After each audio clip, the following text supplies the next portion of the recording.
দক্ষিণ কোরিয়ার দক্ষিণাঞ্চলের মুয়ান আন্তর্জাতিক বিমানবন্দরে অবতরণের সময় রানওয়েতে যাত্রীবাহী একটি উড়োজাহাজ বিধ্বস্ত হয়েছে। এই ঘটনায় নিহত মানুষের সংখ্যা বেড়ে ১৭৮-এ পৌঁছেছে। রোববার সকালে এই দুর্ঘটনা ঘটে। দক্ষিণ কোরিয়ার জাতীয় অগ্নি নির্বাপক সংস্থার বরাতে রয়টার্সে এ খবর জানিয়েছে।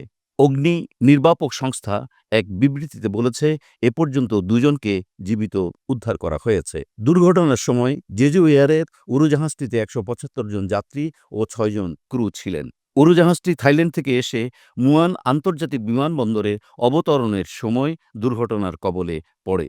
প্রাথমিকভাবে দুজনকে জীবিত উদ্ধারের খবর দিয়েছে দেশটির সংবাদ সংস্থা ইয়ন হাপো। উদ্ধার কার্যক্রম চলছে। হতাহত মানুষের সংখ্যা আরও বাড়তে পারে বলে আশঙ্কা রয়েছে। স্থানীয় সংবাদ মাধ্যমে প্রকাশিত ছবিতে বিধ্বস্ত উড়োজাহাজটির বিভিন্ন অংশে আগুন জ্বলতে ও ধোঁয়া বের হতে দেখা গেছে। সাম্প্রতিক সময়ে রাজনৈতিকভাবে টালমাটাল অবস্থায় থাকা দক্ষিণ কোরিয়ার ভারপ্রাপ্ত প্রেসিডেন্ট চোই সাং মক যথাযথভাবে উদ্ধার কার্যক্রম পরিচালনার নির্দেশ দিয়েছেন বলে তাঁর দপ্তর জানিয়েছে। শুক্রবার চোই সাং মক দেশের অন্তর্বর্তী নেতা হিসেবে দায়িত্ব নিয়েছেন।